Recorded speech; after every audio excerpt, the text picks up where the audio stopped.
नमस्कार मित्रांनो, तुमचं स्वागत आहे माझ्या किचनमध्ये। तर आज गुरुवार दिनी आपला उपवास सुटणार आहे। आज 5वा गुरुवार आहे।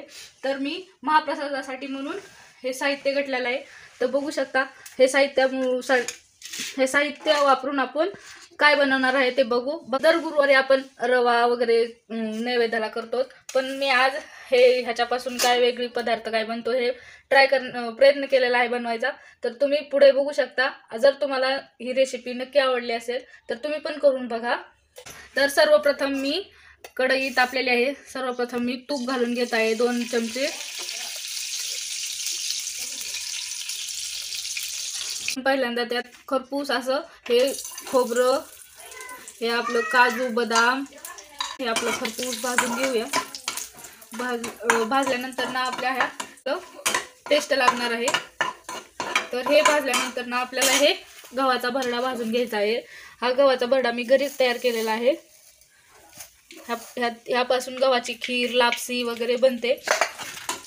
तर बघू शकता हे लाल झालेलं आहे आता खोबरं आपलं।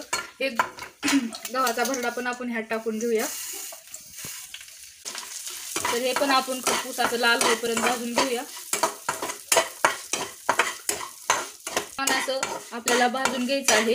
हे पांढरं आपले गहू आहेत ना ते चांगले फुटस्तवर भाजून घ्यायचे आहेत, म्हणजे आपली खीर पण एकदम चांगली शिजून निघेल।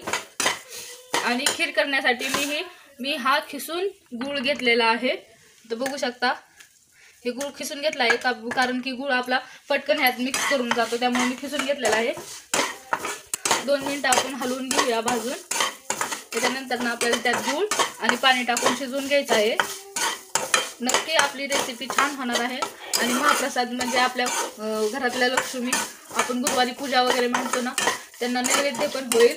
आणि आमच्याकडे 5 कुमारिका वगैरे असं जेवायला घालतात, त्यांच्यासाठी पण होईल, म्हणून मी हे खीर करणार आहे।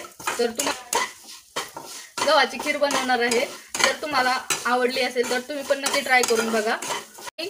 तुम्हाला खरंच माझ्या चॅनलवरचे व्हिडिओ आवडत असतील तर माझ्या चॅनलला नक्की सबस्क्राईब करा, लाईक करा, कमेंट करा आणि शेअर पण करा। तर बघू शकता आपले हे गहू आता पूर्णपणे भाजून झालेले आहेत। आता हे आपण गूळ टाकून घेऊया। आपले हे भरडा 1 वाटी असली तर आपल्याला अर्धाच गूळ टाकला पाहिजे, कारण लय जास्त गोड खीर आपली चांगली नाही लागत, त्यामुळे गूळ कमीच टाकावा। तर बघू शकता मी हे गूळ टाकून घेतलेला आहे। आता गूळ एकजीव करून घेऊया यात।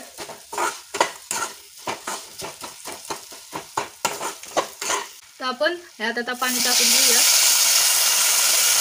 खीर एकदम मस्त मऊसूत शिजली पाहिजे इथपर्यंत आपल्याला पाणी ओतून घ्यायचं आहे।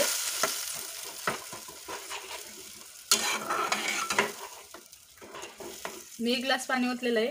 अजून आपण थोडंसं पाणी ओतून घेऊया। आणि 2 मिनिटासाठी आपण झाकण लावून घेऊया।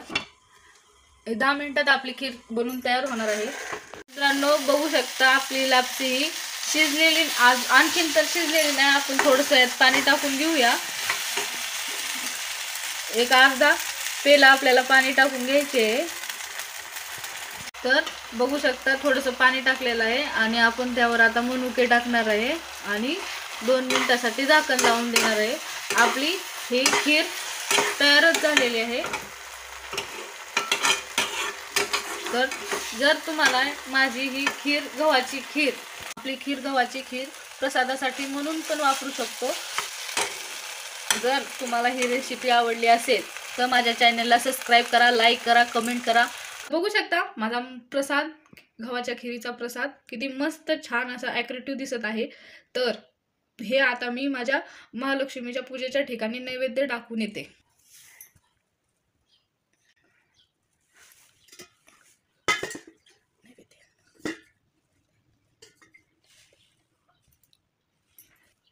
तर तुम्ही पण असा नैवेद्य बनवा आणि आपल्या महालक्ष्मी पूजेच्या ठिकाणी नैवेद्य म्हणून दाखवा। जर तुम्हाला ही खीर आवडली असेल तर तुम्ही पण ट्राय करा आणि माझ्या चॅनलला जाऊन सबस्क्राईब करा।